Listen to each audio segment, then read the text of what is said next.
Sí, profe. Bueno, perfecto. Entonces, vamos a hablar de la fisiología gastrointestinal, entendiéndose por ella como el funcionamiento o el tratamiento que hace el sistema digestivo para lograr aportar al organismo los nutrientes y el agua y los electrolitos que se requieren para su subsistencia. Ustedes saben muy bien que somos animales heterótrofos, es decir, somos animales que no podemos sintetizar nuestra propia comida, nuestros propios alimentos, por lo tanto debemos consumirlos de una zona externa o de un elemento externo, como casi siempre son las fuentes de los alimentos. El proceso de asimilar o el proceso de obtener la energía por parte de este sistema digestivo va a involucrar, como siempre ha ocurrido en la gran mayoría de las veces que hemos visto, por ejemplo, a nivel respiratorio, a nivel circulatorio, el contacto o el desplazamiento de una sustancia a través de una estructura a partir de la cual va a migrar o va a desplazarse hacia el interior del organismo. Veíamos cómo cuando nosotros hablábamos del proceso respiratorio, ese aire que nosotros respiramos debe ingresar al alvéolo y entrar en contacto con esa membrana alvéolo capilar para que se pueda generar ese intercambio de gases. Pues aquí pues no se van a intercambiar gases, pero sí se van a intercambiar agua y nutrientes. Y por lo tanto le aplica el mismo principio, que es que los alimentos van a tener que estar en contacto a lo largo de todo el tubo digestivo para que puedan ser absorbidos o ingresados al interior de nuestro cuerpo. Bien. Como la gran mayoría de los alimentos que nosotros ingerimos no son absorbibles directamente, el tubo digestivo ha logrado evolucionar y ha logrado adaptar su funcionamiento para secretar una serie de sustancias que se denominan jugos digestivos y de esa manera digerir o romper esas estructuras que nosotros, o esas macromoléculas que nosotros ingerimos con los alimentos y convertirlas en una serie de sustancias mucho más elementales, mucho más simples de absorber por parte del tracto digestivo. Ya después de que se ha producido ese fenómeno o esa acción de digerir, viene el proceso de absorción. ¿Listo? Que es ingresar esas moléculas que ya son menos complejas y poderlas ingresar al torrente circulatorio. La circulación, obviamente, va a tener un papel fundamental en el proceso de absorción, porque es que es precisamente a esa instancia o a ese espacio extracelular, a ese líquido intravascular, a la sangre donde debe llegar todos los nutrientes para que puedan ser transportados a los diferentes tejidos y los tejidos puedan asumirlos o puedan utilizarlos como fuente energética. Toda la fisiología gastrointestinal va a tener dos tipos o tres tipos de funcionamiento de control. Principalmente vamos a encontrar una serie de controles locales a través de un sistema nervioso local, que es el sistema nervioso mientérico o el sistema nervioso entérico. También vamos a encontrar que el sistema nervioso parasimpático y el simpático, es decir, la parte autonómica del sistema nervioso, también va a ejercer un efecto adicional y adicionalmente una secreción de sustancias o de hormonas que van a facilitar o no ciertos procesos a nivel del aparato digestivo. Aquí podemos ver un repaso anatómico, básicamente como para ubicarnos en dónde estamos. Aquí vemos el aparato digestivo, pues arrancando en la boca. Yo les decía que el aparato digestivo arrancaba en los ojos y ya nos dimos cuenta por qué. También arranca en la nariz, porque como ustedes se pudieron dar cuenta ayer, pues lo que es el gusto y el olfato pues también participan en el proceso de la preparación del aparato digestivo para la absorción de alimentos. Y la percepción visual que yo tenga del alimento que yo voy a consumir también es determinante para poder garantizar una adecuada absorción. A usted le pueden presentar el platillo que más le gusta, pero si se lo presentan totalmente desarreglado, totalmente como mal servido, usted inmediatamente con la sola inspección ocular muy probablemente va a perder esa sensación de consumirlo. Contrario a cuando se lo presentan como usualmente debe estar presentado. Entonces lo que vamos a ver, en palabras más, palabras menos, vamos es a tener un tubo que comunica dos orificios. Un orificio superior, que es la boca, y un orificio inferior, que es el ano. Y como en la gran mayoría de animales inferiores y superiores, pues a través de esa comunicación, la comunicación entre esas dos estructuras, viene dada por un tubo. En el caso del cuerpo humano, pues ese tubo ha sufrido una serie de adaptaciones y de modificaciones que le permiten cumplir funciones muy especiales. Pero adicional al tubo que comunica esas dos aberturas, también existen una serie de estructuras glandulares que son, en el caso particular a nivel de la cabeza, vamos a encontrar las glándulas salivales y la parótida como estructuras que van a participar de manera muy importante en el proceso de la masticación, como veremos más adelante, y de esa manera poder iniciar el proceso digestivo. Y mucho más adentro, alrededor abdominal, lo que es el hígado y lo que es el páncreas como glándulas anexas y la vesícula biliar, que no es una glándula anexa, sino que simplemente es un reservorio. Vesícula quiere decir bolsa, que es el reservorio de la bilis, que esto sí, aunque ella no la produce es el hígado, ella simplemente la almacena. Esta sí va a ser fundamental principalmente, como veremos, para la digestión y absorción de las grasas. Entonces vemos eh, esa parte de las glándulas anexas. El tubo digestivo, o ese tubo que como les mencionaba comunica la boca con el ano, está dividido en varias partes. La primera aquí menciona que es la boca. Aquí falta mencionar la faringe como estructura posterior a la boca que hace parte de dos funciones fundamentales, tanto de la parte digestiva como de la parte respiratoria. Entonces, aquí se van a tener que llevar a cabo, como veremos más adelante, un reflejo, el reflejo de la deglución, que es un reflejo completamente involuntario. Luego continúa el esófago, que es un tubo básicamente de conducción entre la faringe y la cámara gástrica o el estómago. Y el estómago, que también se comunica con el intestino delgado, con sus tres porciones bien diferenciadas, el duodeno, el yeyuno y el ilio.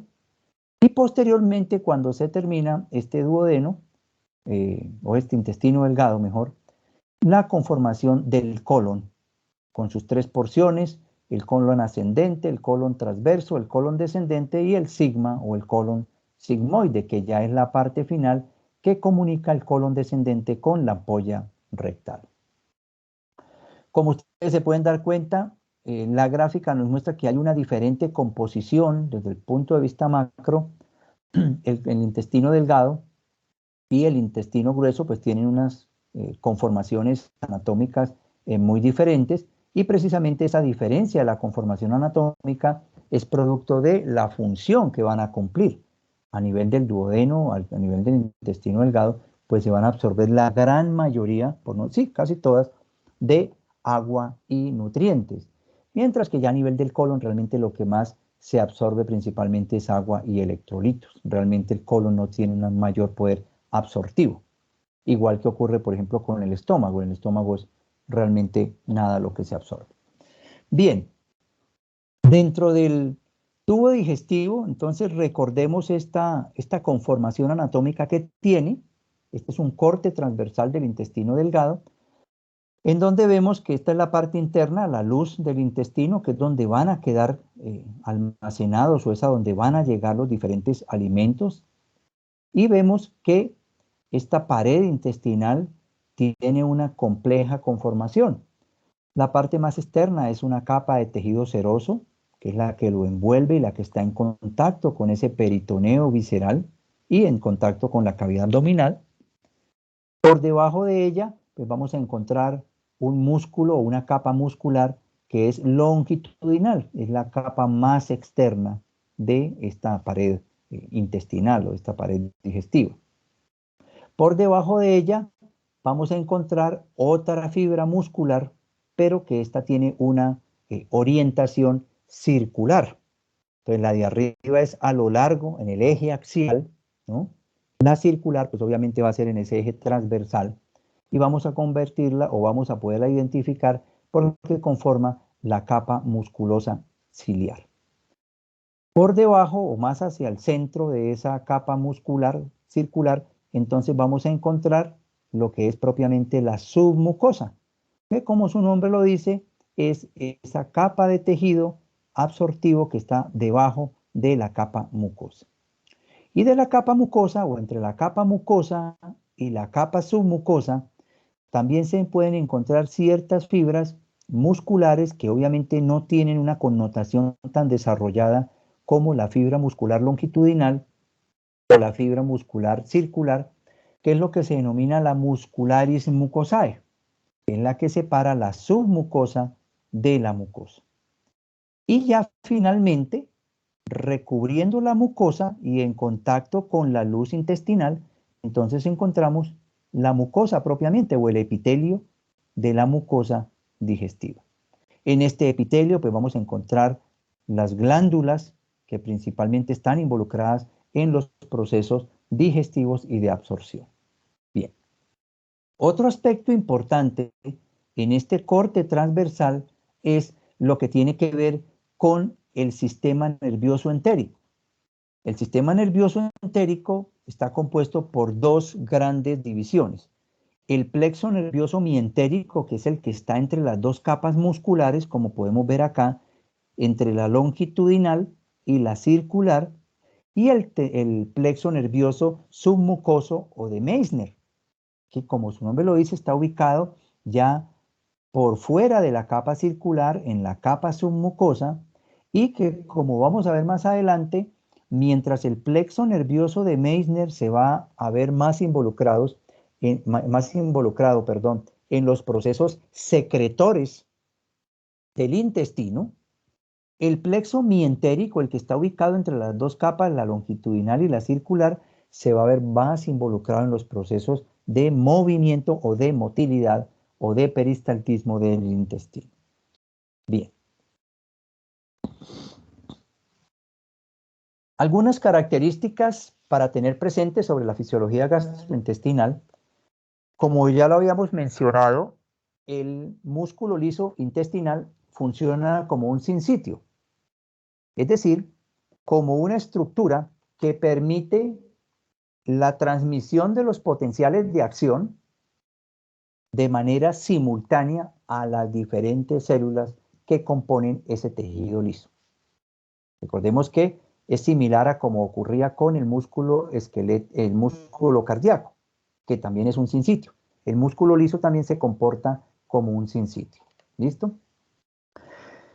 Como es un músculo liso, pues entonces es un músculo involuntario y básicamente entonces para que sea un músculo involuntario y tenga respuesta motora o tenga actividad, este se va a excitar por una actividad eléctrica ya propiamente intrínseca, es decir, así como veíamos nosotros en el sistema o en el músculo cardíaco, el músculo liso va a tener unas estructuras nerviosas, como ustedes acabaron de ver, y también va a tener unas células intersticiales muy especializadas, como son las células de Cajal, que son las que se van a convertir como el famoso marcapaso, como el famoso nodo sinusal que veíamos a nivel cardíaco. Y es allí desde donde se van a empezar a producir una serie de estímulos nerviosos para que se pueda producir o se puedan llevar a cabo los movimientos intestinales. Estos movimientos intestinales van a ser de dos tipos. Van a presentarse unas ondas que se denominan ondas lentas y se van a presentar otras ondas que se denominan ondas en espiga. La diferencia de las entre la una y la otra es que las ondas lentas no constituyen un potencial de acción propiamente dicho, contrario a las ondas en espiga, en donde sí efectivamente constituyen o son el resultado de un proceso de despolarización de las células lisas del músculo intestinal.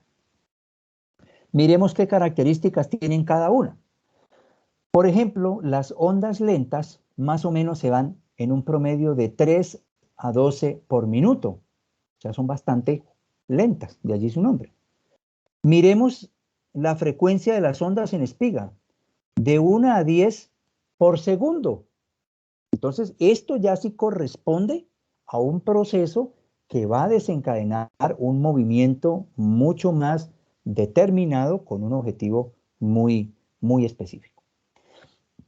Las ondas lentas, como les digo, al parecer son producidas por descargas de las famosas células intersticiales o células de Cajal, que están obviamente ubicados dentro de las fibras musculares lisas, principalmente entre la longitudinal y la circular, y que pudiesen constituirse como el marcapaso eléctrico para que este movimiento se vaya generando de una manera lenta. Pero como le digo, no constituyen un peristaltismo propiamente dicho. Ahora vienen las ondas en espiga, que ya como vimos, estas tienen una frecuencia mucho mayor en el tiempo y lo que es más importante, demoran mucho más tiempo en mantenerse contraídas. Pueden durar entre 10 y 20 milisegundos. Entonces, ya este tipo de ondas ya van a corresponder a ejercer un movimiento específico sobre el tubo digestivo. En ambos casos, los canales responsables van a ser, pues principalmente para el caso de los potenciales de acción propia de las ondas en espiga, pues los canales de calcio-sodio, que son muy similares a los mismos que nosotros analizábamos a nivel del tejido muscular cardíaco. Estos van a permitir es la entrada de grandes cantidades de iones calcio, ¿listo? Y no tanto número de iones sodio como veíamos, por lo tanto reciben ese nombre, canales calcio-sodio.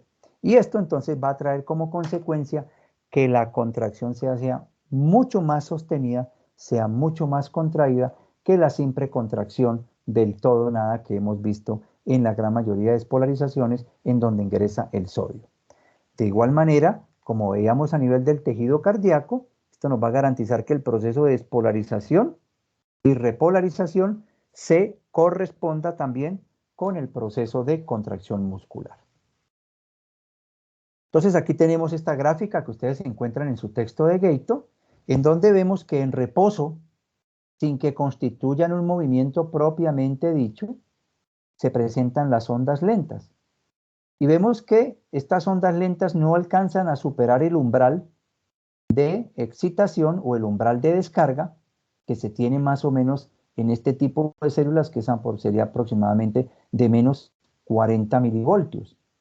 Este potencial de reposo va a oscilar entre menos 65 y menos 40. En ese momento, pues hay una pequeña fluctuación de los potenciales de membrana, pero que no constituyen un potencial de acción. Ya cuando este potencial de membrana supera aproximadamente los menos 40 milivoltios, entonces ya se genera un proceso de despolarización propiamente dicho. Y para que esto se lleve a cabo, entonces tiene que existir un estímulo como el que debe existir para que se pueda realizar una despolarización celular. Lo principal estímulo en el caso del aparato digestivo para producir estas ondas en espiga u ondas de despolarización, entonces el primero de ellos es la presencia de alimento en el intestino o la distensión de la víscera, porque también se puede llenar de aire o también se puede llenar de agua. Entonces, la distensión, el tubo digestivo en términos generales o en la gran mayoría del tiempo está colapsado y eso empieza desde el esófago hacia abajo. Por eso no debe existir acumulación de aire en el tubo digestivo. Entonces, usualmente partiendo de que él siempre va a estar colapsado, cualquier sustancia que ingrese dentro de ese tubo, que lo distienda, que elimine ese colapso de las paredes digestivas o del tubo digestivo, va a traer como consecuencia un estímulo para que se generen procesos u ondas en espiga que efectivamente son producto de la despolarización. Adicionalmente, la presencia de neurotransmisores como la acetilcolina, producto del efecto parasimpático, va a traer como consecuencia entonces la activación y el aumento del peristaltismo como consecuencia de la presencia de estas ondas en espiga. Mientras que por el contrario, una estimulación simpática, como ya habíamos visto, va a traer como consecuencia entonces una hiperpolarización de la membrana, entonces cierre de estos canales de calcio-sodio y ingreso de canales de cloro o de iones de cloro para que se produzca una hiperpolarización, y por eso veíamos que el efecto parasimpático estimulaba el proceso digestivo mientras que el simpático lo inhibía. Bien. Como ya habíamos mencionado cuando revisamos la lámina del corte transversal del tubo digestivo, este tubo digestivo tiene un sistema nervioso propio que se ha denominado el sistema nervioso entérico. Se ha encontrado que es un sistema sumamente bien elaborado, que incluso puede tener igual cantidad de neuronas como las que pueden tenerse en la médula espinal. Se ha llegado a decir que puede tener aproximadamente unos 100 millones de neuronas, o sea que sí es un sistema efectivamente bien conformado y muy bien establecido. Y es tal su independencia que incluso en animales en los cuales se les ha hecho secciones del componente del sistema nervioso autónomo, tanto simpático como parasimpático, se logra evidenciar adecuado funcionamiento del sistema digestivo por el efecto de la distensión propia de la víscera, la irritación, la presencia de sustancias o de ciertos aminoácidos, carbohidratos y grasas, y la liberación de ciertas hormonas propiamente liberadas producto de esa distensión. Bien, y este sistema nervioso entérico, como ya lo habíamos visto, está conformado por el sistema el plexo mientérico o de Auerbach y el plexo submucoso de Meissner. ¿Listo?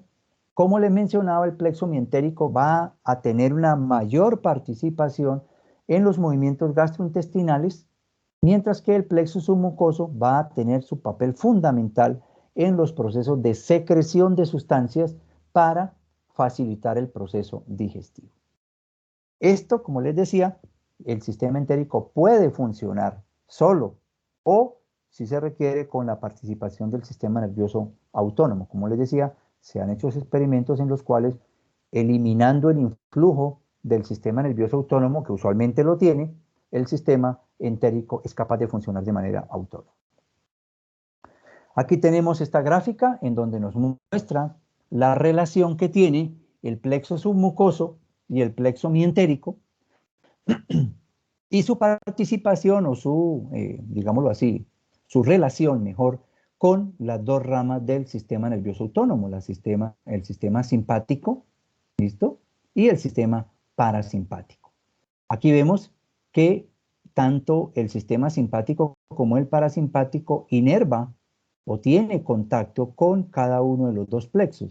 Por lo tanto, cualquiera de las dos acciones, ya sea simpática o parasimpática, va a actuar no solamente en el proceso de secreción de sustancias, que son las que se encarga el plexo submucoso, sino también en el proceso de peristaltismo, que es del que más se encarga el plexo mientérico.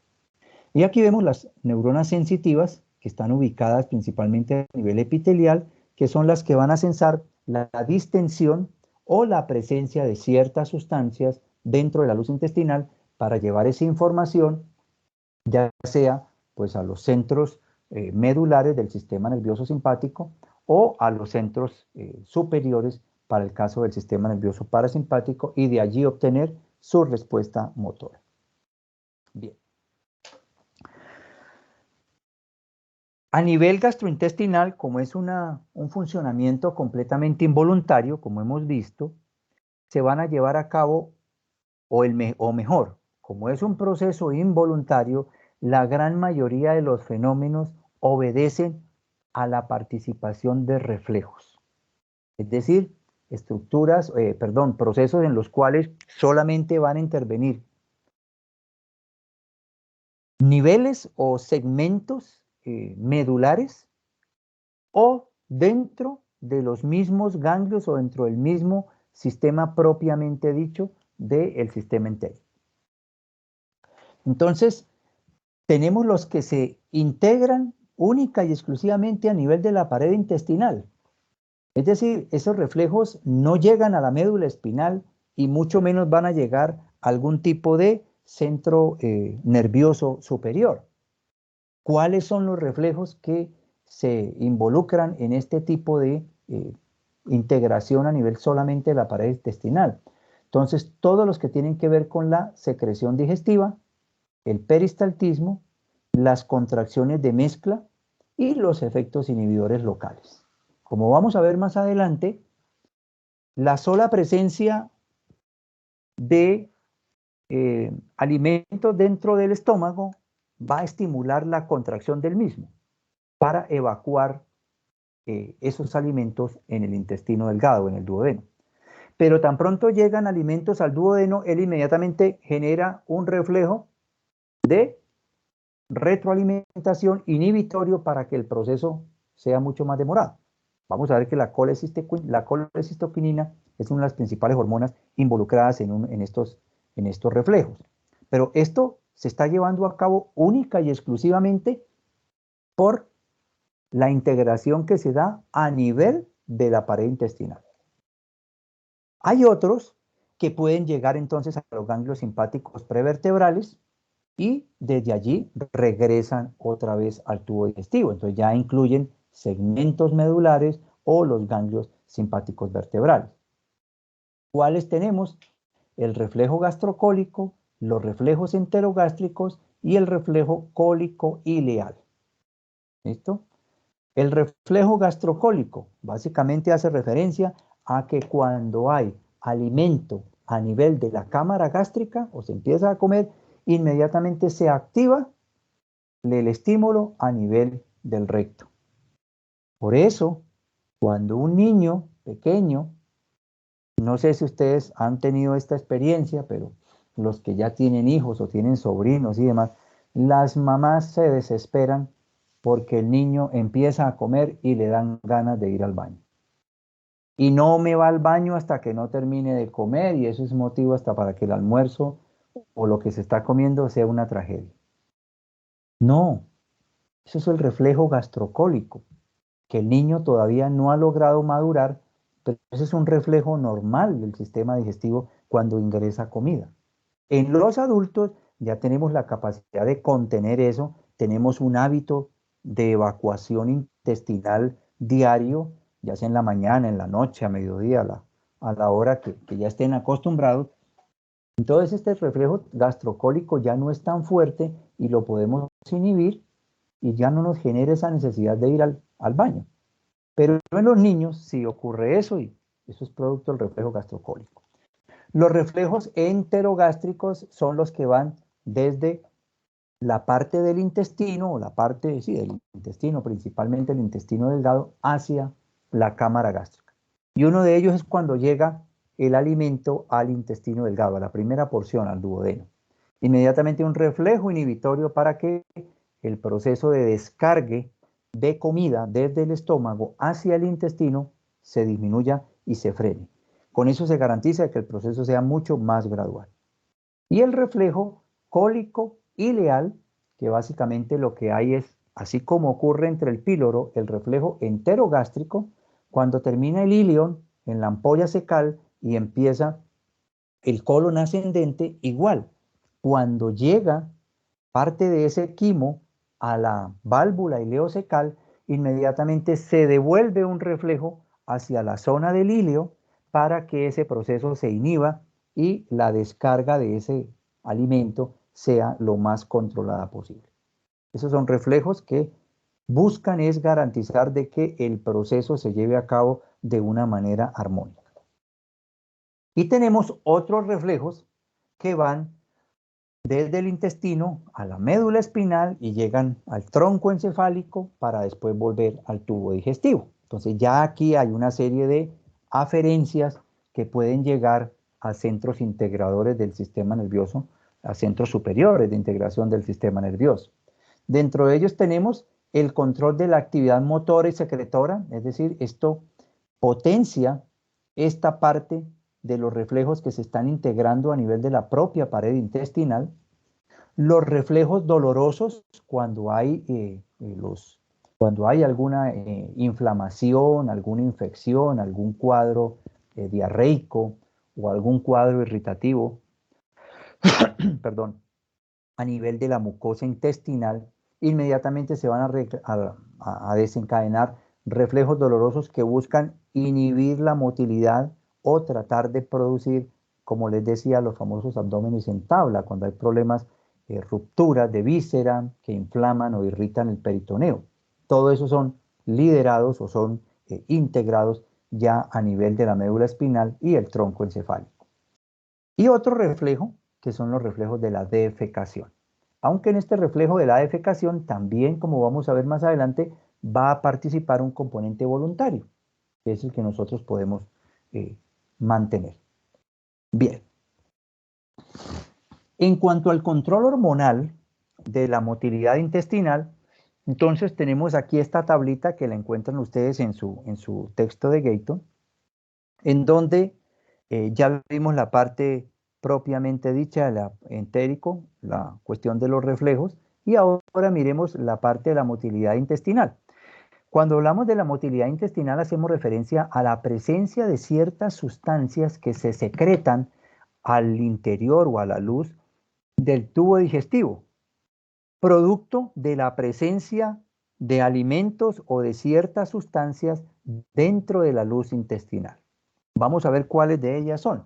Estas son las más importantes que se han logrado identificar, que son la gastrina, la colecistoquinina, la secretina, el péptido inhibidor gástrico y la motilina. Son 5 hormonas que se van a secretar para poder coadyuvar en el proceso digestivo y en el proceso del peristaltismo. Miremos cuál es el estímulo para cada una de ellas. Por ejemplo, para la gastrina, el estímulo para que se secrete esta gastrina, que es producida por la célula G, tanto a nivel gástrico como a nivel del duodeno y el yeyuno, es la presencia de proteínas, la presencia de una distensión de la víscera, o sea, cuando consumimos cualquier alimento, la gran mayoría de alimentos pues tienen de una u otra manera algún porcentaje proteico, la distensión del mismo, ¿listo? O la activación nerviosa por parte del sistema parasimpático también estimula la producción de gastrina. ¿Dónde se produce esta gastrina? En las células G, que básicamente están ubicados en la parte final del estómago, en el antro, y en todo lo que tiene que ver en el duodeno y en el yeyuno, es decir, en las dos primeras terceras partes del intestino delgado. ¿Y qué efecto tiene? ¿Qué ejerción hace? Pues básicamente estimula la secreción de ácido a nivel gástrico y el crecimiento de la mucosa.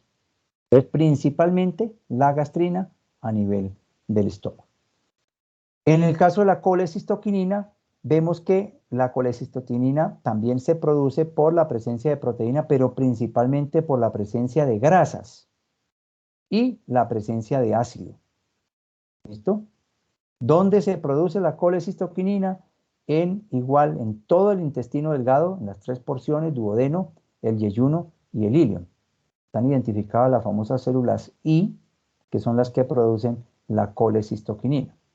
¿Y cuál va a ser el efecto de producirse o de que exista la colecistoquinina? Pues va a estimular toda la secreción enzimática del páncreas, va a estimular la secreción de bicarbonato en el páncreas. Esto lo vamos a ver más adelante. Recordemos que el bolo alimenticio que pasa del estómago hacia el intestino delgado, hacia el duodeno, viene con un pH muy bajo. Y ese pH bajo, aquí por eso, si ustedes se pueden dar cuenta, el ácido es el principal estimulante, al igual que las grasas, de la producción de colecistoquinina. Y la colecistoquinina, aparte de que va a producir la contracción de la vesícula biliar, la secreción de todas las enzimas pancreáticas, miren lo que también estimula, la producción de bicarbonato por parte del páncreas. Y esta producción de bicarbonato trae como consecuencia entonces neutralizar ese pH tan ácido que viene desde el estómago y de esa manera, pues entonces no se lesione la mucosa intestinal, porque la mucosa intestinal no está diseñada para trabajar a pHs por debajo de 3 o 4. Otra hormona es la secretina, que se estimula su secreción por parte de los ácidos grasos y la producción de ácido.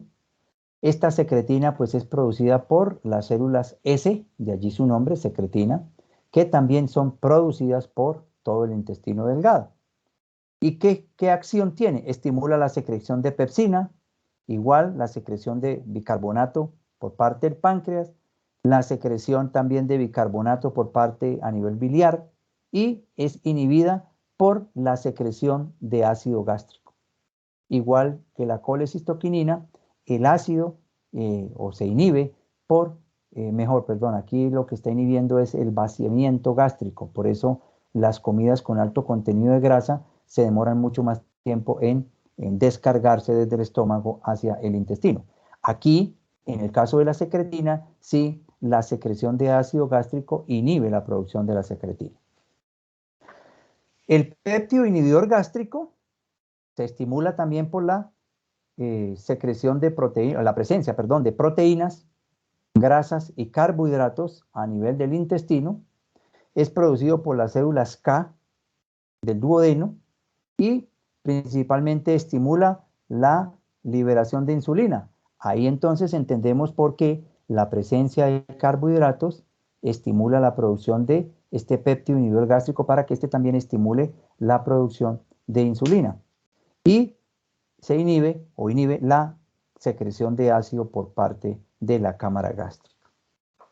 Y la motilina, que también se estimula por la presencia de grasas, por la presencia de ácido o por el estímulo nervioso, es producida por las células M también del intestino y principalmente, como su nombre lo dice, va a estimular el movimiento o la contracción peristáltica tanto de la cámara gástrica del estómago como de la pared intestinal.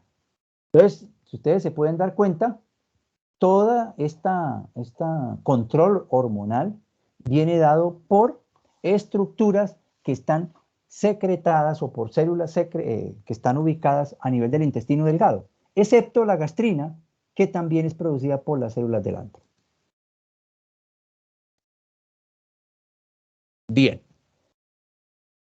En cuanto a los movimientos del tubo digestivo, entonces vamos a tener presente que estos movimientos del peristaltismo van a tener dos funciones. El primero de ellos es el movimiento de propulsión, que es propiamente el peristaltismo, lo que nosotros llamamos el peristaltismo. Peristaltismo es desplazamiento del bolo alimenticio a lo largo de todo el tubo digestivo, pero también van a haber los movimientos de mezcla. ¿Listo? Cumplen dos funciones diferentes. En el caso del movimiento de propulsión, este movimiento de propulsión se va a generar a nivel de la capa muscular circular. Es decir, el principal responsable va a ser el plexo mientérico, como ya habíamos mencionado. Y obviamente el estímulo habitual para este proceso o este movimiento de propulsión es la presencia de alimentos dentro del tubo digestivo que distienden la víscera, o la presencia de sustancias como irritación química en el caso de que lleguen proteínas, de que llegue ácido, de que llegue grasas, etcétera, etcétera, o irritación química y física del epitelio, como es en el caso de las infecciones del tracto digestivo. De allí que ustedes se dan cuenta que en la gran mayoría de infecciones del tracto digestivo, pues se produce diarrea como un mecanismo de defensa para expulsar el agente causal de la irritación. Este movimiento de propulsión o este movimiento peristáltico va a seguir una dirección de cefálico a caudal, es decir, una dirección hacia el ano. El otro movimiento es un movimiento de mezcla que básicamente hace referencia a unas contracciones locales que buscan es comprimir, constriñir cada pocos centímetros, ¿listo?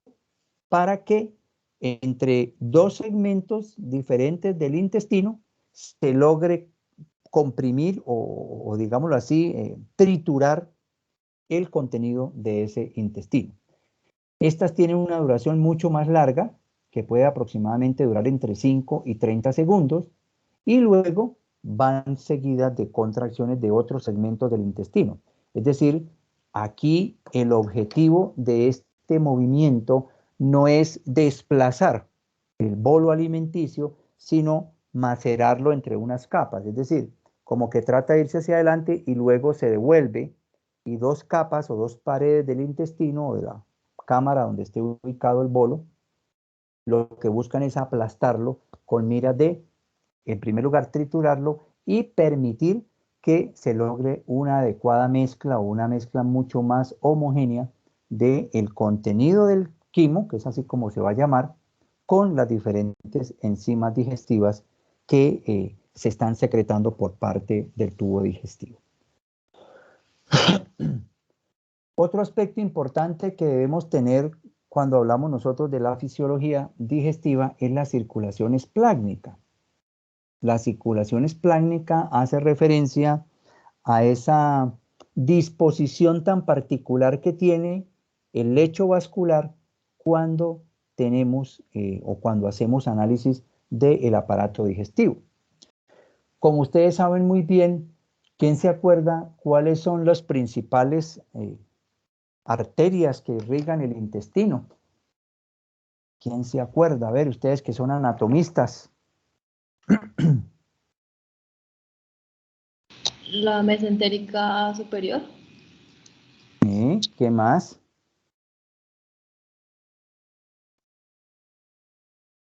¿Solo la mesentérica superior?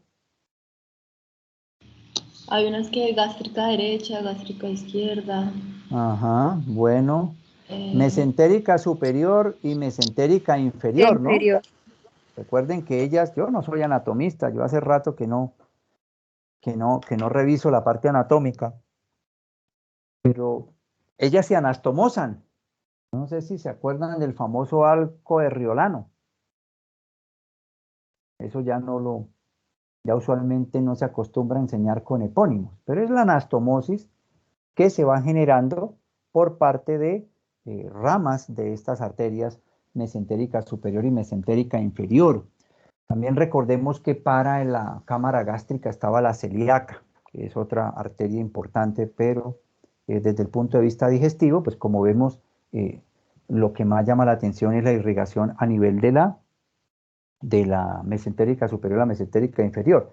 Pues bueno, de esas ramas, o sea, la irrigación que llega al intestino delgado por parte de estas dos arterias, que son ramas de la aorta abdominal, vemos que aquí se llega y esta arteria que va a irrigar, aquí le han colocado como una arteria intestinal, eso obviamente tendrá una de sus ramas, eso tiene nombres todas.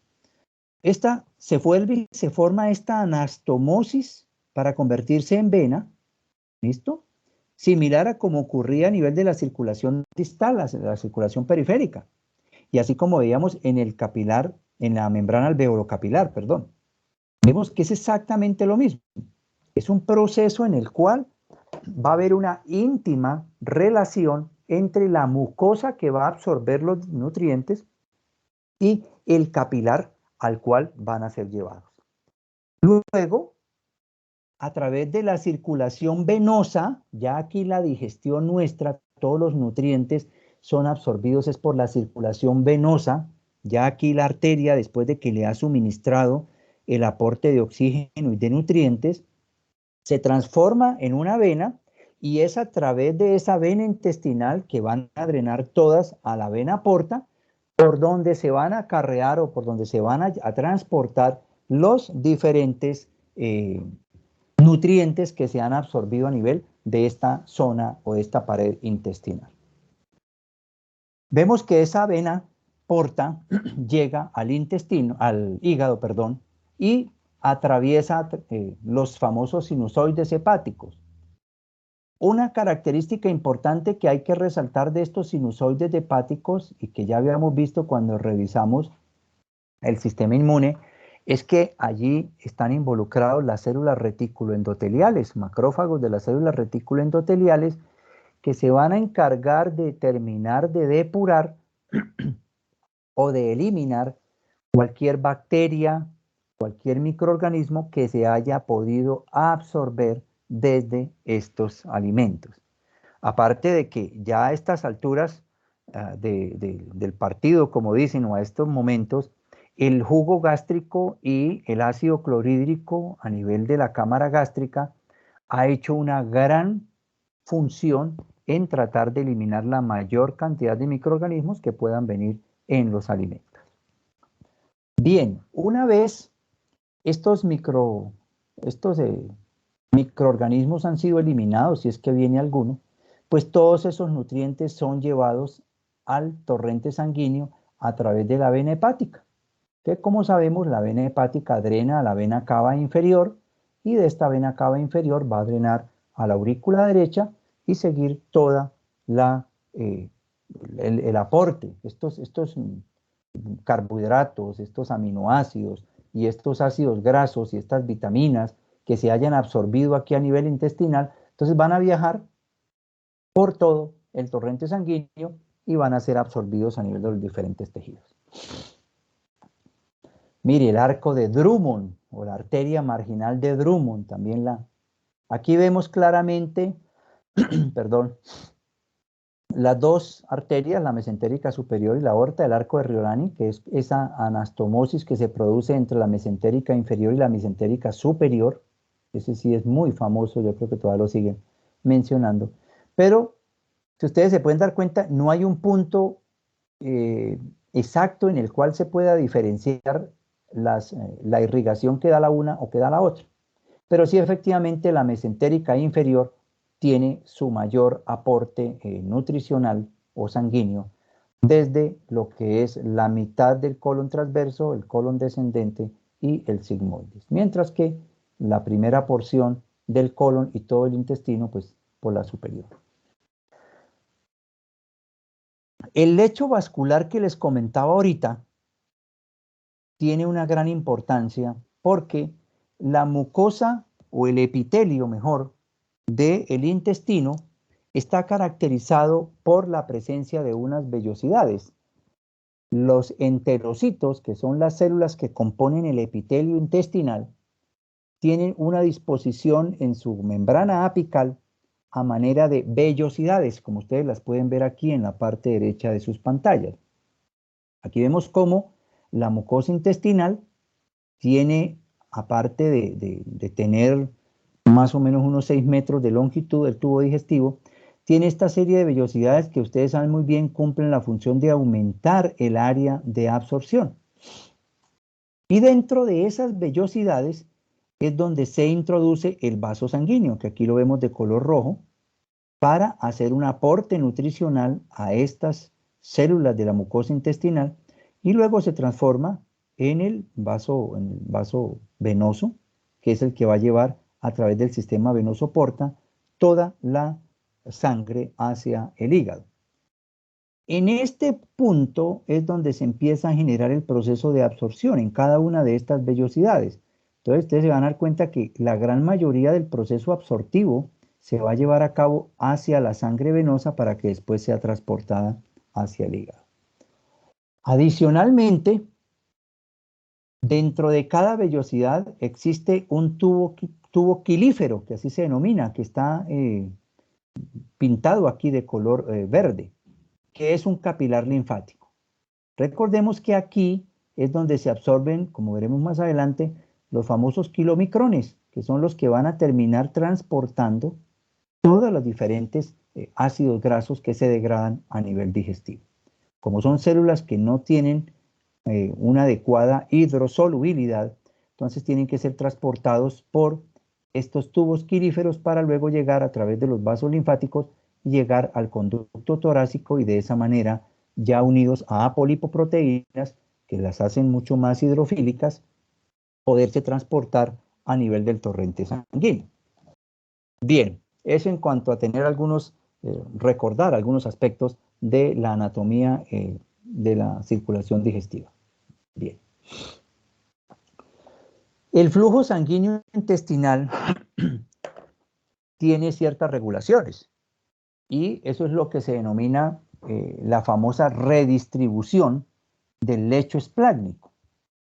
Sucede que cuando se inicia el proceso de la digestión, ustedes entenderán y ya pudieron ustedes corroborarlo en el taller que hicimos la semana pasada, cuál es el mecanismo o qué principio es el que rige la absorción de los principales nutrientes. Un mecanismo de difusión pasiva, de difusión facilitada, de transporte activo.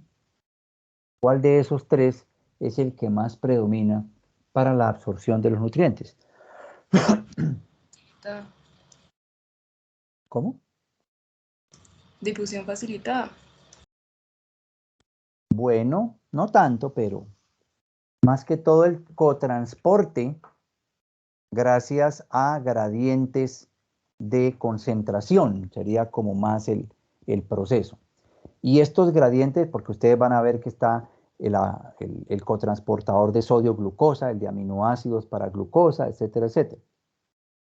Efectivamente, sí, es una difusión facilitada gracias a estos transportadores, pero para poder garantizar esa difusión facilitada, tiene que haber un déficit iónico a nivel del enterocito. Y el principal déficit iónico, como vamos a ver, es principalmente para el sodio. Y este déficit iónico lo tiene que garantizar la bomba de sodio-potasio, ATPasa, que está en la membrana o en el borde basal, no en el borde luminal de ese enterocito. Por lo tanto, el enterocito tiene que gastar energía para poder absorber esa energía. ¿Listo? Entonces siempre va a haber un déficit de oxígeno. ¿Listo? Y al haber un déficit de oxígeno o un déficit de ATP, se van a empezar a liberar hormonas como las adenosinas, las colecistoquininas, el péptido intestinal vasoactivo, la gastrina y la secretina. Estas hormonas se han encontrado que al liberarse no solamente hacia la luz intestinal, sino hacia el torrente sanguíneo también, van a generar o van a producir un aumento en la vasodilatación del lecho intestinal o del flujo sanguíneo intestinal, trayendo como consecuencia que más volumen o de más gasto cardíaco, más volumen sanguíneo, se direccione hacia esas estructuras. ¿Listo? De igual manera, hay otras estructuras o hay otras glándulas también que pueden liberar calidina y bradicinina, que también son vasodilatadores. De igual manera, la gran necesidad de oxígeno para poder mantener las diferencias de gradientes que permitan la absorción intestinal van a traer que se disminuya la concentración de oxígeno en la pared intestinal. Y esta disminución en la concentración de oxígeno en la pared intestinal trae como consecuencia la liberación de adenosina, que ustedes saben muy bien también es otro potente vasodilatador. En últimas, eso va a traer como consecuencia que todos estos fenómenos aumenten el flujo intestinal casi 2 veces, entre un 50 y un 100% del que usualmente le llega. Por eso, después de la cena, después del almuerzo, pues buscamos más bien como que nos da sueño, como que el sistema trata de derivar hacia allá el torrente sanguíneo.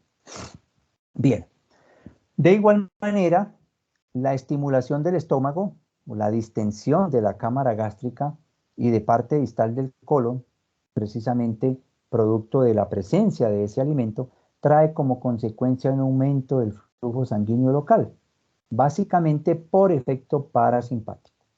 Y asimismo, así como aumenta el flujo sanguíneo local, aumenta la secreción glandular y aumenta el peristaltismo del tejido digestivo. Esto va a traer como consecuencia que principalmente el organismo se prepare, como hemos visto, por el efecto parasimpático para la recuperación, ¿no? Y para el descanso. Bien. Regálenme, muchachos, 5 minuticos mientras voy, tomo algo de agua y ya vengo para seguir con el proceso de la masticación. ¿Parece? Listo, profe. Vale, profe, señor.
Listo, muchachos. Entonces seguimos. Entonces ya habiendo revisado las, digámoslo así, como las generalidades del aparato digestivo, más o menos cómo está organizado, cómo funciona, vamos a empezar a mirar cada uno de los diferentes procesos que se llevan a cabo a nivel del mismo.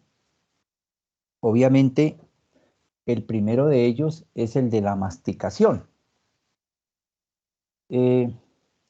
Los abuelos siempre le dicen a uno, mastique porque el estómago no tiene dientes. Y mire qué frase tan sabia, porque lastimosamente la gran mayoría de las personas no mastican adecuadamente los alimentos. Y ustedes, como se pudieron dar cuenta, la masticación es un proceso fundamental en virtud de que es la que me va a determinar o me va a permitir destruir o triturar de la mejor manera los alimentos, principalmente, sobre todo, para la absorción de vitaminas que provienen en las frutas y en los vegetales, para los cuales nosotros tenemos muy, o por decir ninguna, enzima que pueda degradar adecuadamente eso. Entonces, si una fruta no se masca bien, o si un vegetal no se, pues las posibilidades de que se liberen las sustancias nutricionales que hay dentro de él o dentro de ella van a ser menores. Y recordemos que nosotros no tenemos muchas enzimas o no son capaces de digerir en su totalidad la celulosa. Por lo tanto, muchos de esos aportes nutricionales se van a perder, se van a expulsar nuevamente en virtud a un elemento tan importante, tan simple, mejor, pero muy importante como es la adecuada masticación.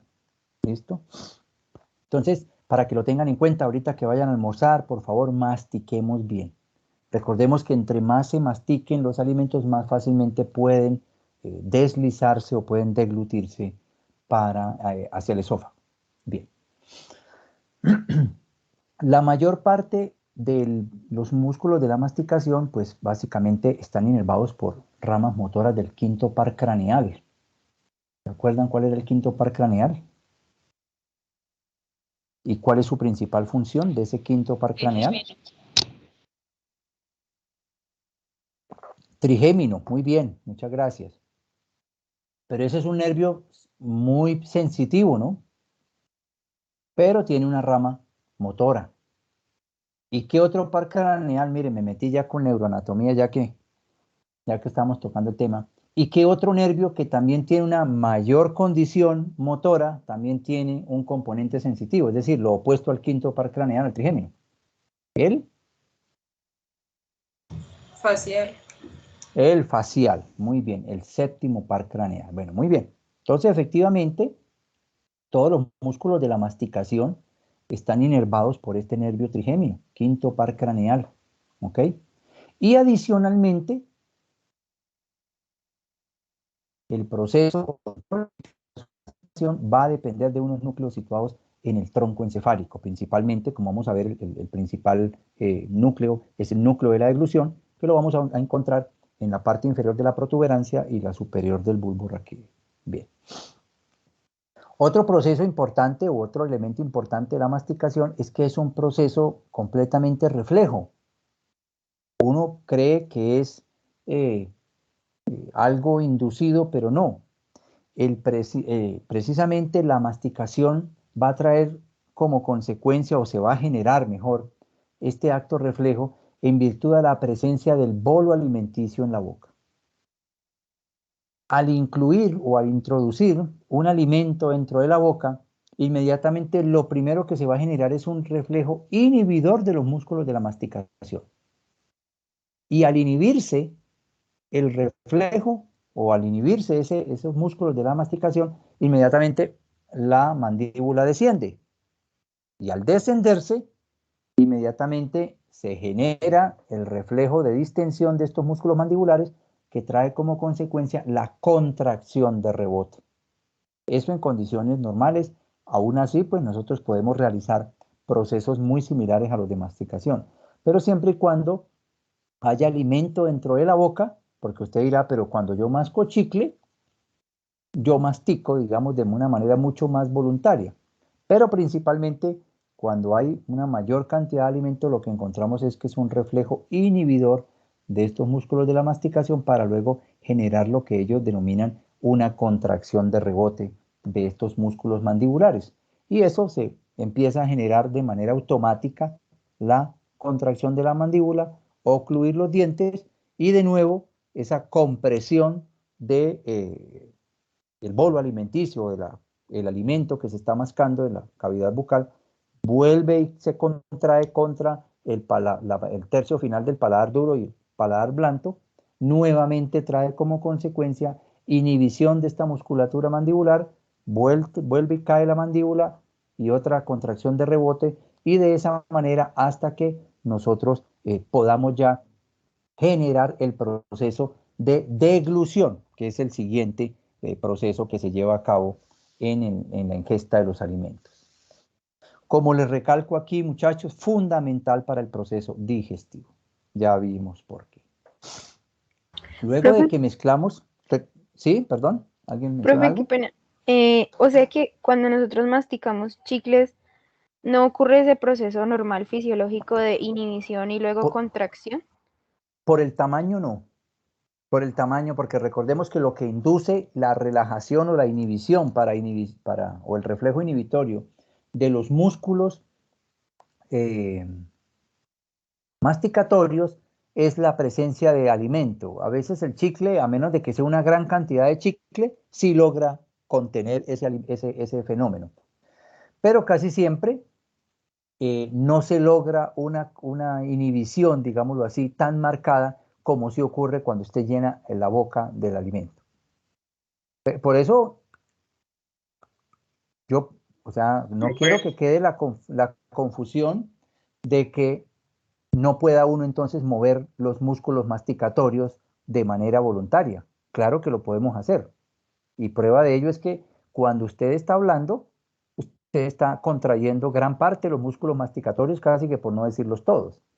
Pero dentro del proceso de masticación con alimento dentro de la boca, prima más este reflejo inhibidor de los músculos masticatorios. Señor. No, profe, tenía una pregunta con respecto a eso, pero su merced ahí ya la respondió.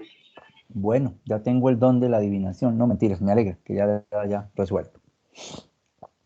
Sí, porque uno entra en esa duda y entonces cuando yo masco chicle, ¿eso no es voluntario?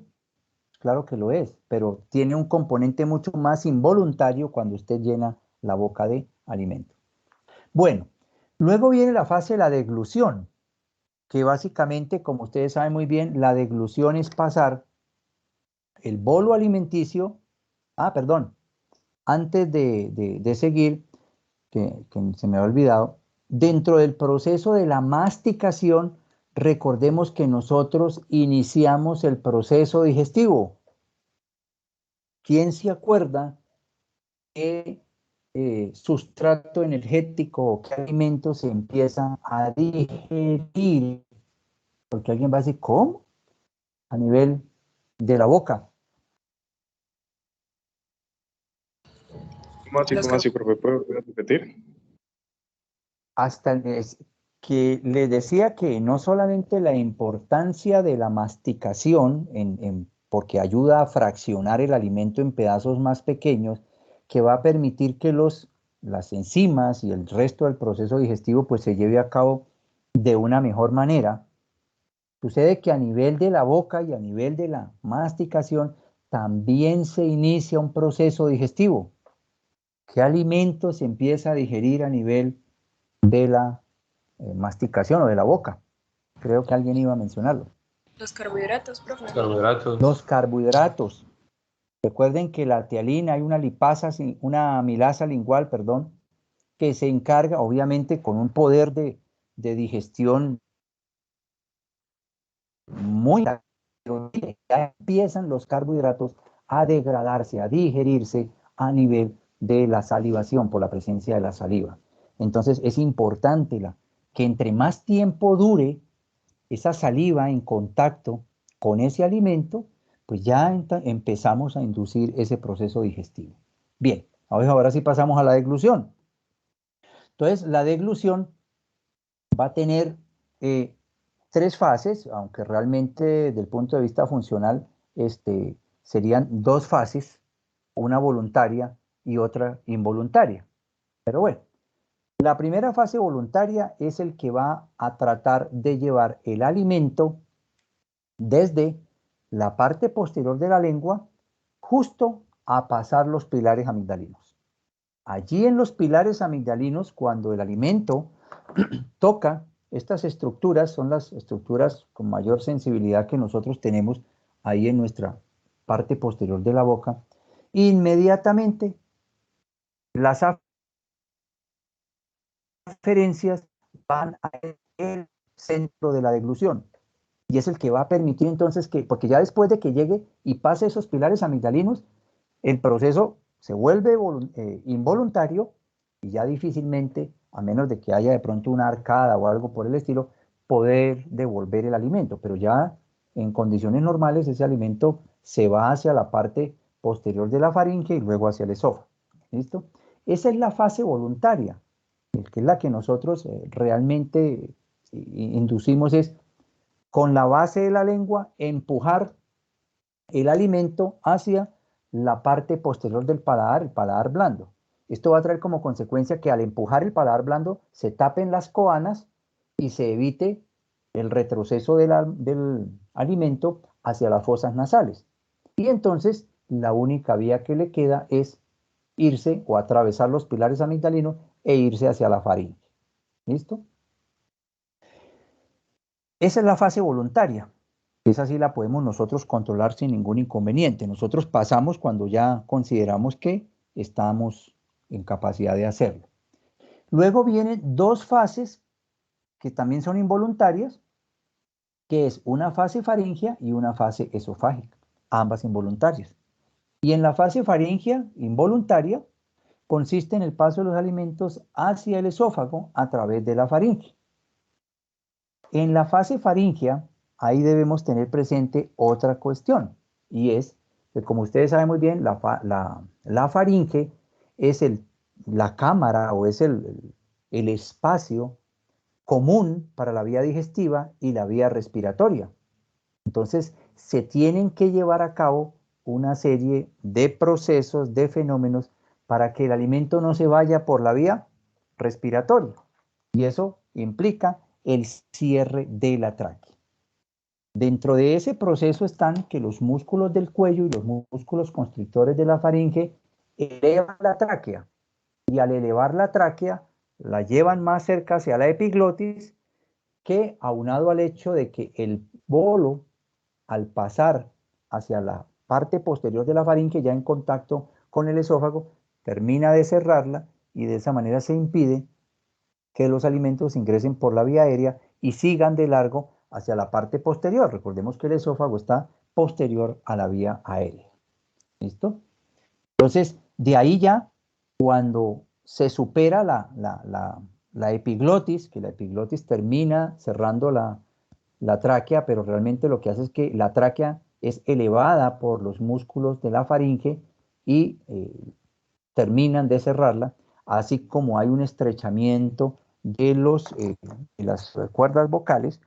Entonces, ya teniendo el bolo alimenticio sobrepasado, digámoslo así, el cartílago o la epiglotis mejor, se empieza la fase esofágica, que también es involuntaria, que básicamente lo único que va a traer como consecuencia es llevar los alimentos desde la faringe hasta el estómago. El esófago siempre está colapsado. Recordemos, todo el tubo digestivo en su esencia va a estar colapsado siempre. El fenómeno de deglución y la activación del centro de la deglución va a traer que se dilate y sea el principal estímulo para que se dilate la primera porción o la porción más alta del esófago para recibir ese producto o ese bolo alimenticio que acaba de ser deglutido. En resumen, los mecanismos de la fase faríngea básicamente comprenden entonces cerrar la tráquea, que como ya la vimos, lo que hacen es elevar con la epiglotis, apertura del esófago y el inicio de una onda peristáltica que se origina en la faringe y que termina de empujar el bolo alimenticio hacia la parte superior del esófago. Bien. Aquí tenemos entonces, mire, digámoslo así, este dibujito del mecanismo de la deglución. Aquí vemos la boca, vemos el paladar blando. Vemos cuando nosotros empujamos hacia el paladar blando el bolo alimenticio, la úvula lo que hace es cerrar junto con el paladar blando las coanas para evitar el retroceso, digámoslo así, del alimento hacia las fosas nasales. Pero adicionalmente, al comprimirla con la base de la lengua hacia el paladar blando del bolo alimenticio, las aferencias del trigémino llegan hacia el centro de la deglución, que activan inmediatamente el fenómeno deglutorio, que es completamente involuntario. Y ustedes se pueden dar cuenta que todas las, digámoslo así, toda la inervación que viene por el nervio vago y por parte del glosofaríngeo a toda la musculatura del cuello y de la faringe van a traer como consecuencia es elevar la tráquea, cerrar las cuerdas vocales y permitir entonces que la tráquea se cierre con la epiglotis. Finalmente, ya cuando está un poco más elevada, la deglución termina de cerrar esa epiglotis y evitar entonces que el bolo alimenticio se vaya por la vía aérea. De la deglución debemos entender como estos cuatro elementos bien importantes. Primero, la mayor sensibilidad la vamos a encontrar en los pilares amigdalinos. Como yo les decía, tan pronto el bolo alimenticio supera los pilares amigdalinos, inmediatamente se activa el centro de la deglución. Ya les había mencionado, está ubicado aquí en esta porción inferior de la protuberancia y la parte superior del bulbo. ¿Listo? Y esas aferencias vienen por el nervio trigémino que llegan al famoso tracto solitario. Y la respuesta motora, principalmente, pues la vamos a ver por el vago y por el glosofaríngeo, pero también la porción motora del trigémino y el hipogloso van a traer como consecuencia la constricción de todos estos músculos del cuello para poder garantizar cierre de la vía aérea, inhibición del centro respiratorio, que esto es otro. El centro de la deglución, cuando se activa, inmediatamente inhibe el centro respiratorio, que recuerde que los encontramos aquí mucho más abajo, en la parte más inferior y dorsal del bulbo. Y por eso, pues, se interrumpe la respiración cuando estamos haciendo la deglución. Y adicionalmente, se inicia la fase esofágica, que como ya vimos es dilatar la porción proximal del esófago, que estaría aquí en esta parte, e iniciar unos movimientos peristálticos que a nivel de la fase esofágica se han clasificado en dos grandes grupos, los movimientos peristálticos primarios y los movimientos peristálticos secundarios.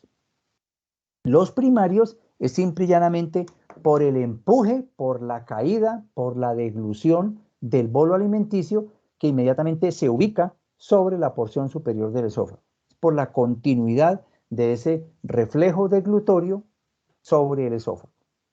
Y luego, el proceso ya propiamente del peristaltismo secundario, digámoslo así, o el peristaltismo per se del esófago, que se lleva a cabo por la presencia del bolo alimenticio en el esófago. Y como ya vimos, al distenderse la víscera, el plexo mientérico inmediatamente estimula el peristaltismo, como ustedes pueden ver acá, y adicionalmente, pues que está facilitado por el efecto de la gravedad. Por eso nunca debemos comer acostados. Yo conozco 3 casos de personas que han muerto por estar comiendo acostado por broncoaspiración, en virtud de que, pues obviamente, y con los niños ni se diga, no hay que darles seno acostado. ¿Por qué? Pues porque estamos alterando la mecánica propia del proceso deglutorio. Entonces, no es lo mismo yo tratar de deglutir acostado, porque hay un alto que me rompe, que yo lo haga de manera, digámoslo así, en posición bípeda, aunque esté sentado, por supuesto, pero que tenga esa acción de la gravedad sobre el bolo alimenticio para que éste pueda llegar al estómago. Bien, Llegado al estómago, el estómago tiene unas funcioncitas bien particulares, que son tres. La primera de ellas, pues almacenamiento. Es una mayor distensión que sufre el tubo digestivo. Aquí tenemos las diferentes partes del estómago. En la parte derecha de su lámina o de sus pantallas, vemos cómo el esófago, cuando ingresa al estómago, se conforma un anillo muscular de mayor resistencia, de mayor potencia, que es lo que se denomina el esfínter cardioesofágico o esófago gástrico, el famoso cardias. ¿Listo? Y en la parte inferior tendremos el famoso píloro, que también entonces es una, digámoslo así, diferenciación muscular de un anillo muscular que genera una especie de esfínter. Como ustedes se pueden dar cuenta, estos dos esfínteres nos van a separar la cámara gástrica del esófago y del duodeno. Y eso va a tener unas implicaciones fundamentales. ¿Quién cree saber por cuál?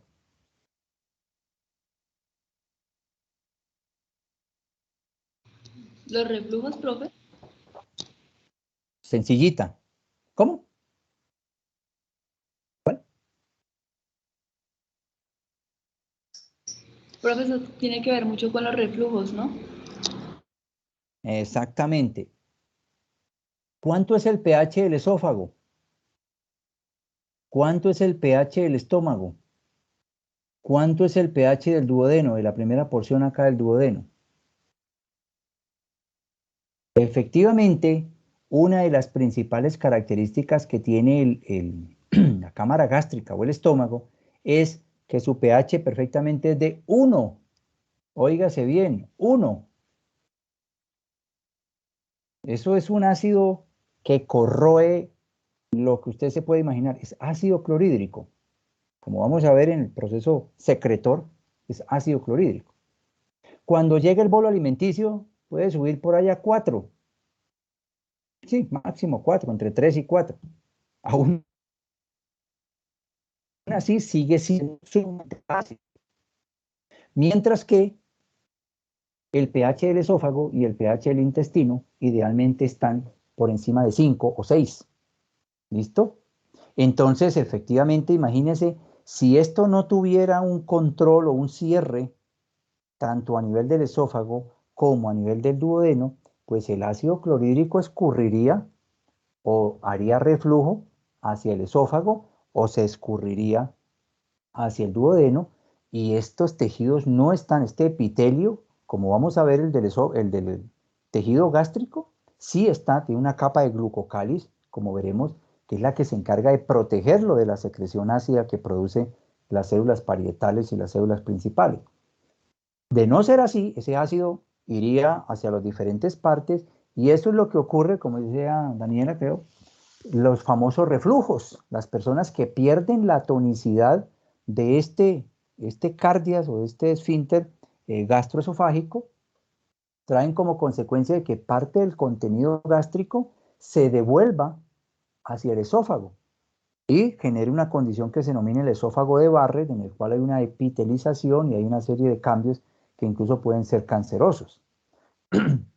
Entonces hay que tener mucho cuidado con eso. Por eso las personas, cuando sufren de reflujo gastroesofágico, lo refieren como una sensación de quemazón que le sube por el esófago. Pues claro, un pH de 1 o de 2 o máximo 3 en contacto con el epitelio del esófago, pues eso es como si le echaran ácido de cualquier clase. Entonces, esa es la función de estos dos esfínteres, mantener, digámoslo así, aislado esa porción del intestino que es totalmente diferente a los demás. Y ya veremos, pues más adelante, mañana, por supuesto, ya veremos pues cuál es la función de ese ácido clorhídrico a nivel del estómago. Listo. El estómago tiene pues su curvatura mayor, acuérdense de su anatomía, su curvatura menor. Pues aquí lo único que nos interesa es recordar que el estómago tiene una serie de pliegues dentro de su mucosa. Es diferente, no tiene tantas vellosidades como si tiene el intestino delgado. El esófago no tiene ni pliegues ni vellosidades. Y está dividido, o lo han dividido en tres partes. Lo que es el fondo, que es esta parte más superior del estómago, mirándolo en una posición bípeda. El cuerpo, que sería como la parte media. Y la parte del antro, que es ya la que está en contacto directo con el píloro y en comunicación con el duodeno. Bien. Decíamos que de las tres funciones que tiene el estómago, pues la principal de ellas, pues no es, todas son importantes, ni más faltaba, es el almacenamiento de grandes cantidades de alimentos para que puedan ser procesados allí y luego ser desplazados hacia el duodeno y el resto del intestino. En condiciones normales se considera que la capacidad del estómago puede estar entre 1 y 1.5 litros, pero ojo, esto, como cualquier otro tejido y tejido de nuestro cuerpo, tiene elasticidad. Entre más coma, más se estira el estómago. Y entre más se estire, pues más capacidad tiene de contener comida. Y entre más capacidad de contener comida, más posibilidad entonces de que usted no sienta la sensación de plenitud. Cuando se distiende la cámara gástrica a su máximo, inmediatamente se genera una inhibición a nivel del centro del apetito, que a usted por eso cuando termina de comer, pues se le quita el hambre. Por eso, como veremos más adelante, las famosas contracciones del hambre, que también se pueden dar dentro de los productos de las células de Cajal, es que cuando está ya llevamos 12 horas, se ha bajado los niveles de glucosa y el estómago ha estado muy pegado mucho tiempo, empiezan a generarse esas pequeñas contracciones que pueden ser como dolorosas, que eso es dolor de hambre, porque simple y llanamente ya es hora de volver a ingerir. Pero en las personas que se acostumbran a comer grandes cantidades de comida, pues cada vez van a requerir llenarse más el estómago para poder sentir la saciedad. Por eso es que, ¿qué es lo que se está haciendo hoy día para resolver los problemas de obesidad mórbida principalmente? Ustedes lo habrán escuchado. Cuando es una persona sumamente gordita, que le hacen una cirugía a nivel del estómago. La manga gástrica. El balón La gástrico, manga profe, gástrica, la cámara gástrica, le quitan, le sacan como una bolsa del aseo de estómago. Uno no cree, pero sacan ¿esto era estómago? Casi que cabe uno por dentro. Sí, señor, imagínense, ¿cuándo se llenaba ese estómago? El estómago se va estirando, se va estirando y se va estirando. Y entre más se estire, pues se va a requerir que le llene más comida para que sienta la sensación, valga la redundancia, o sienta llenura, sienta plenitud. Entonces, por eso estas personas cada vez tienen que comer más y nada los sacia.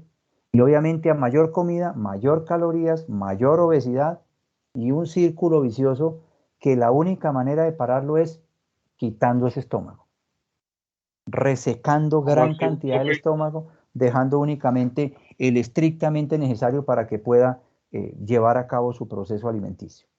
Cuénteme, creo que alguien iba a decir algo.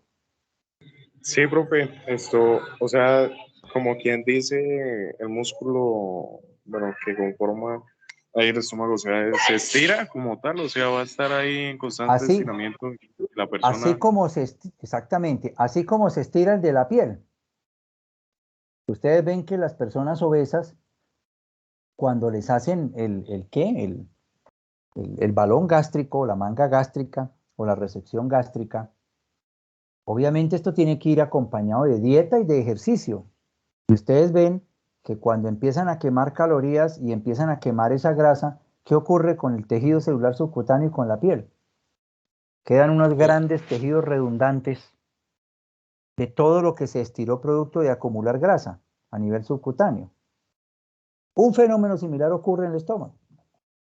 Entonces, ¿qué hay que hacer? Quite todo ese pedazo de estómago, así como para ellos toca hacerles una resección de todo ese tejido redundante que se fue estirando en la medida en que usted se iba engordando.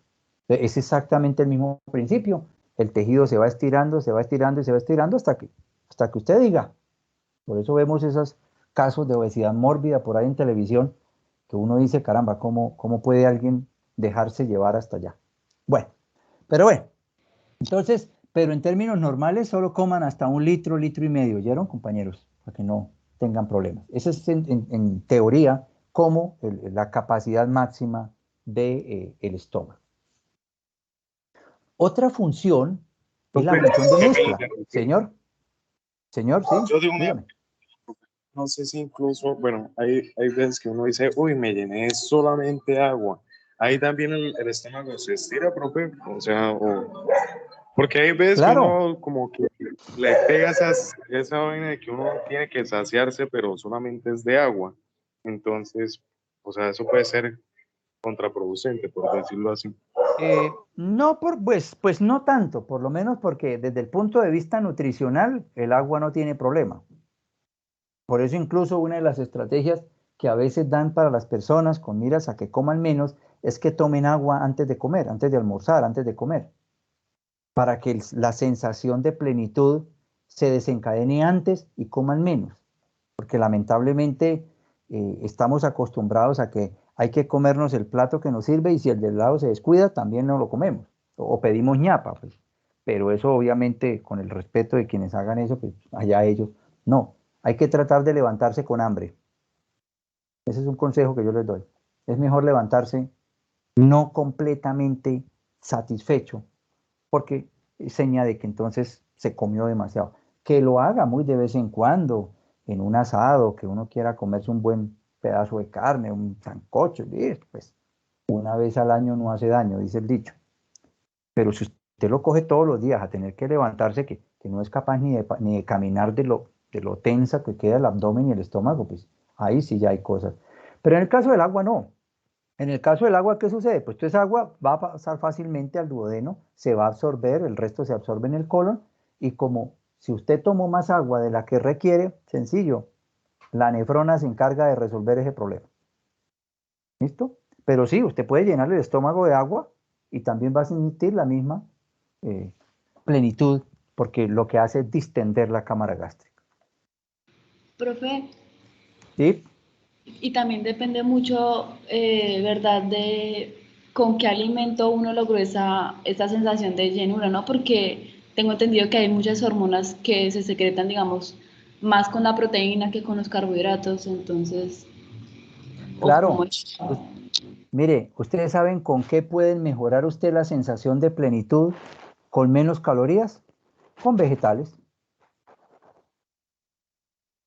Te comas una ensalada, ¿listo? Pues claro, no va a sentir la misma percepción de alimentación si solamente come ensaladas, si usted le agrega un carbohidrato o le agrega una proteína o una grasa, eso listo, está bien.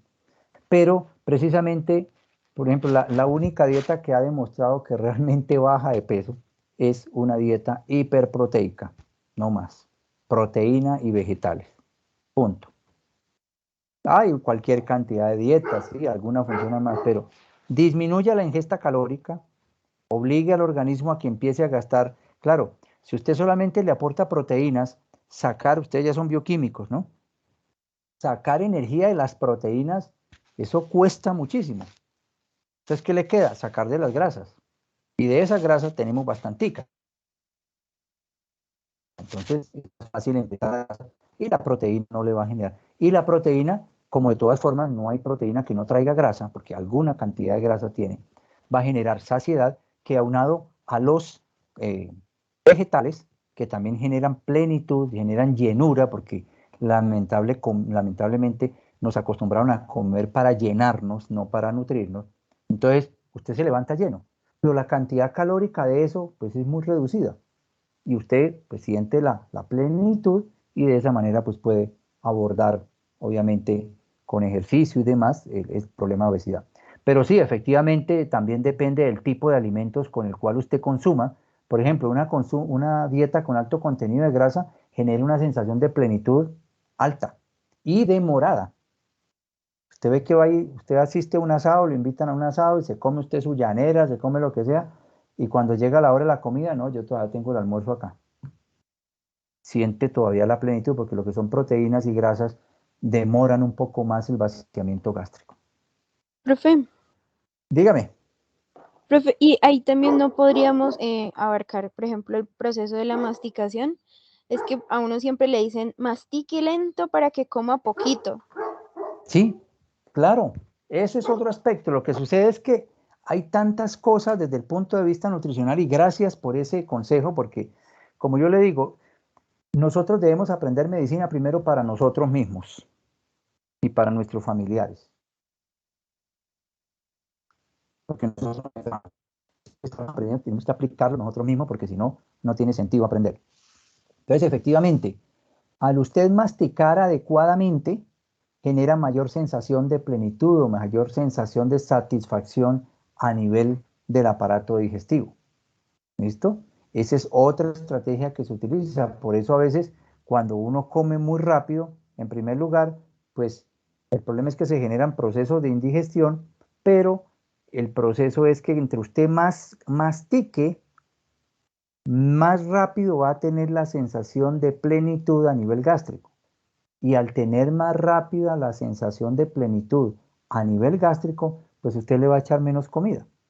A menos de que por gusto quiera seguirle echando, pero realmente lo correcto es que cuando uno come, uno coma hasta cuando ya se sienta satisfecho. Ojalá por debajo de eso. Entonces la masticación ayuda muchísimo en esa parte. Muy bien. Excelente. Pero entonces, pues Bueno, no y sé, ya para terminar, para dejar la clase ahorita en esto, ¿sí? profe, a las personas que pues como que les da mucha hambre, por decirlo así, que sufren también de ansiedad y todo eso, que las mandan a consumir chicles, unos chicles que supuestamente que le hacen pasar como el hambre, como que para que ya se sientan saciados, pero yo digo que esos chicles son malos, profe, porque pues al igual por la masticación, no va como estimulando todo eso y no sé, de pronto el estómago piensa que viene grande cantidad de comida cuando en sí no es nada. O sea, no entiendo eso lo de los Bueno, chicles. no los conozco. Realmente hasta ahora me entero que haya algún tipo de chicle. Yo conozco chicles a base de nicotina, parches de nicotina para dejar de fumar, pero no conozco esta estrategia que sin conocerla me podría atrever a decir que no creo que funcione mucho. No creo que realmente el efecto sea mayor, si es que a menos de que sea un efecto placebo. Pero de todas maneras recordemos que al usted masticar y demás estimula también la producción de saliva. Y al digerir saliva, el sistema digestivo puede interpretarlo como que viene comida. ¿Listo? Entonces, no sabemos hasta qué punto se vaya a poder generar sea contraproducente el estimular la secreción de ácidos a nivel gástrico, principalmente, que es el primero que se activa, cuando usted no le va a generar ingreso de comida, ¿no? Entonces, hay que revisar muy bien esos chicles que usted menciona, cuál es el principio activo y bajo qué principio fisiológico pudiesen estar funcionando. Pero honestamente le digo, no conozco esa estrategia terapéutica para esa parte.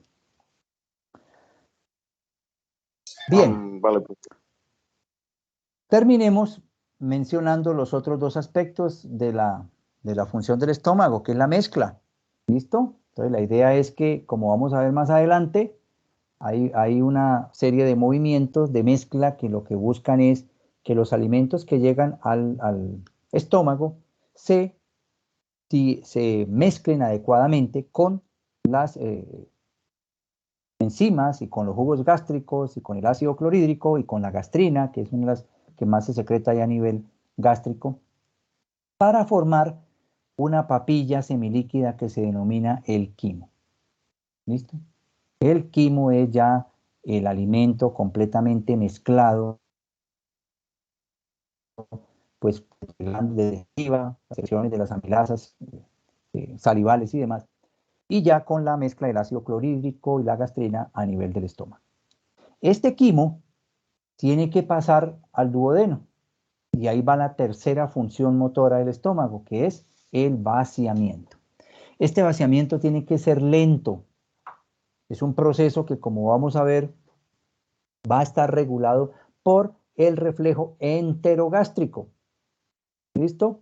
Porque el quimo debe llegar desde el estómago al intestino a un ritmo adecuado para que éste pueda terminar de digerirlo. Recordemos que la digestión definitiva de los alimentos se lleva del duodeno, que es donde se empiezan a producir, como veremos mañana, las enzimas pancreáticas, que son las que en últimas terminan de degradar o de digerir todos los elementos que se están consumiendo. Y tiene que ser de una manera gradual, de una manera lenta, para que no solamente se produzca la digestión o el rompimiento de todos los enlaces peptídicos o de carbohidratos o de grasas, sino que también se puedan absorber adecuadamente. Y tercero, para permitir que la producción de bicarbonato por parte del páncreas neutralice este quimo, que como les decía, viene con un pH por lo menos o por mucho de 3 o 4, que de todas maneras resulta nocivo para el intestino delgado. Listo, muchachos, ¿qué horas son? Son las 11:58. Bien, vamos a dejar ahí por el día de hoy. Entonces nos veríamos mañana. Mañana sí tenemos la clase a las 9. No hay que.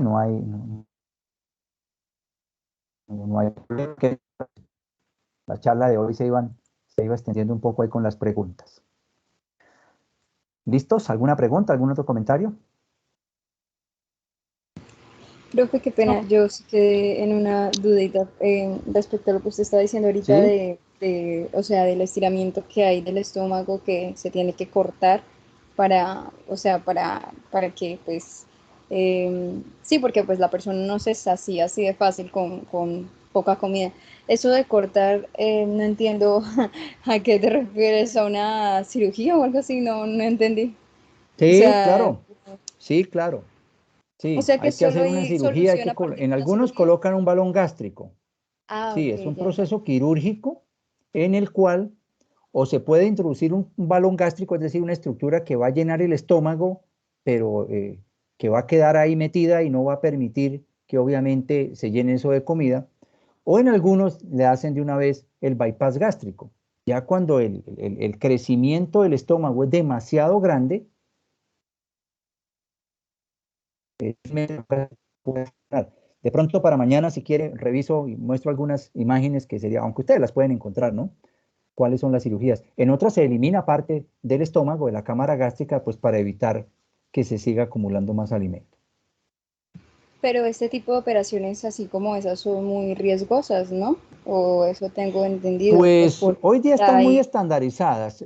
Lo que hay es que, pues toda cirugía tiene su nivel de riesgo, por supuesto, ninguna es inocua, pero como le digo, ya hoy día están muy bien estandarizadas, se realizan muy bien, incluso hay parte de ese procedimiento se puede hacer por vía laparoscópica, entonces no hay ningún inconveniente. Pero lo más importante no es hacer la cirugía, lo más importante es después de la cirugía, ¿qué va a pasar? Porque si la persona sigue con su patrón de alimentación inadecuado, perdónenme la expresión, esa platica se perdió.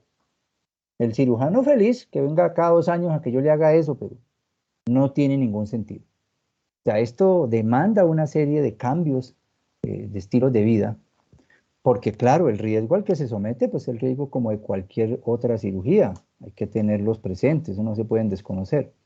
Pero vuelvo y le digo, si le hacemos una pequeña resección y la persona sigue con su mismo patrón, pues eso se pierde. No sirve para nada. Eso es como las cirugías estéticas, ¿no? Tanto si no se lleva una adecuada dieta y una adecuada sesión de ejercicio, pues al cabo de 6 meses, 8 meses, los efectos milagrosos de las cirugías estéticas pues se pierden. Entonces, sí, efectivamente, pues es un riesgo inherente a cualquier procedimiento quirúrgico. Ah, ok, profe, muchas gracias. Qué pena, profe. Una ¿Listo? última No, preguntita. dígame, con mucho gusto. Esas cirugías, pero eso depende de la o sea, de qué tan obesa sea la persona, como el grado de obesidad, ¿no? Pues no sé si Sí, de pronto, sí, porque claro, pues puede que la obviamente persona no sea tan obesa, pero a partir de ciertas dietas se puede controlar y ya, tengo entendido. estamos de acuerdo, estamos de acuerdo. Estamos hablando de dieta, de obesidades mórbidas, es decir, con índices de masa corporal por encima de 50, 45, en donde ya definitivamente por su peso la persona no puede hacer ejercicio, o es muy poco lo que puede hacer. Y sí, va a seguir con esa ingesta exagerada de qué, de calorías que obviamente pues van a perpetuar el problema. Claro, tienen que ser índices de masa corporal que estén por encima de los 35-40, como para que justifique realizar este procedimiento. No, un sobrepeso como el que pueda tener alguna persona por ahí, por debajo de 30, 32, eso simplemente con dieta y ejercicio se resuelve. El problema es que no queremos hacer ejercicio, y mi dieta menos. Bien, Listo, profe. Muchísimas gracias por la bueno, aclaración. no, con mucho gusto. Entonces nos vemos mañana a las 9, muchachos. Que tengan buen provecho. Mastiquen bien, Hasta no se les luego, olvide. profe. Gracias. Listo, profe. ¿Listo? Profe, Hasta hasta luego, luego, profe. Chao, Gracias, chao. profe. Nos profe. vemos. Feliz tarde.